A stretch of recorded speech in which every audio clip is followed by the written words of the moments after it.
एक समय का बात है, एक सम्भ्रांत वंश के बुजुर्ग थे।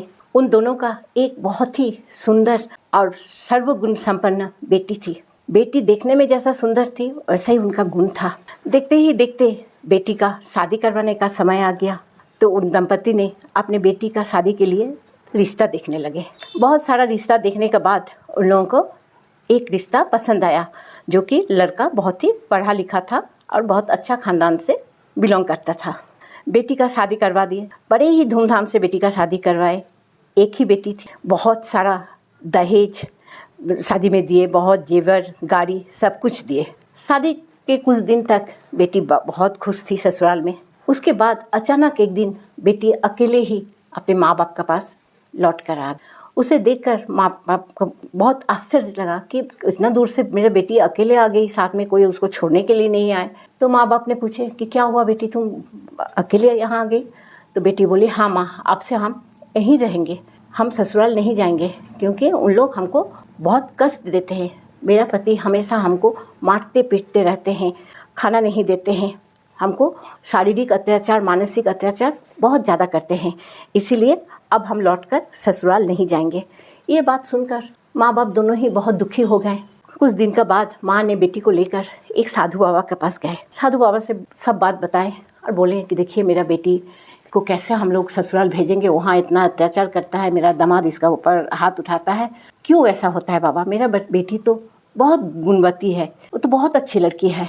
तब साधु बाबा ने अंतर्ध्यान किया। उसके बाद बताए कि बेटी, ये तुम्हारा कर्म का फल है, इसे तुम्हें भोगना ही पड़ेगा, इसको तुमको भोग कर ख़त्म करना होगा, उसके बाद ही तुम चैन से रह पाओगी। तो लड़की ने पूछी कि बाबा, हम ऐसा क्या पूर्व जन्म में हम किए थे, दोष किए कि हमको इतना बड़ा सज़ा भोगना पड़ेगा? तब साधु बाबा ने बताया कि सुनो, पूर्व जन्म में तुम एक कौवा थी और तुम्हारा पति एक गधा था।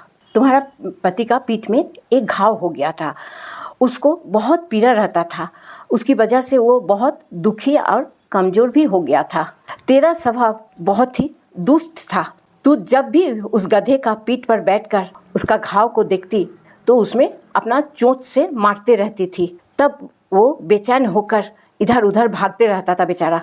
जब जब तुम उस गधे को चोंच मारती तब तब वो गधा दर्द से तड़पते रहता था। तब तब वो गधा अपने अंदर ही अंदर भगवान को बोलता था कि हे भगवान, जैसा वो आज हमें कष्ट दे रहा है, अगले जन्म में उसे भी ऐसा ही कष्ट हम दे पाएँ। उस गधा खाली भगवान से यही प्रार्थना करता था। एक दिन कौवा ने गधे का उस घाव में जब उसका चोंच मारने लगा तो चोंच जाकर उसका एक हड्डी में फंस गया। गधा तड़पने लगा, बहुत दर्द हो रहा था। गंगा किनारे वो घास खा रहा था गधा। तड़पते तड़पते जाकर गंगा माँ का पानी में गिर गया। गधा के साथ साथ कौवा भी गिर गया। तो दोनों को ही वहाँ से गधा जन्म से और कौवा जन्म से निष्कृत मिल गया और मनुष्य जन्म में जन्म हुआ। इस जन्म में वही गधा तुम्हारा पति का रूप में तुम्हें मिला है और वो अगला जन्म का तुम्हारा जो कर्म है, तुम जो उसको सताई थी, उसका तुम्हारा ऊपर वो प्रतिशोध ले रहा है, इसीलिए तुमको इतना कष्ट भोगना पड़ रहा है। हम लोगों को हमेशा याद रखना चाहिए कि हम लोग इस जन्म में जो कर्म करते हैं उसका फल हम लोगों को इस जन्म में नहीं भी मिले तो अगला जन्म में ज़रूर मिलता है मित्र। इसीलिए हमें अपना कर्म को हमेशा अच्छा करना चाहिए। ठीक है मित्र, अगर ये कहानी आप लोगों को अच्छा लगा तो ज़रूर सब्सक्राइब कीजिएगा, शेयर कीजिएगा।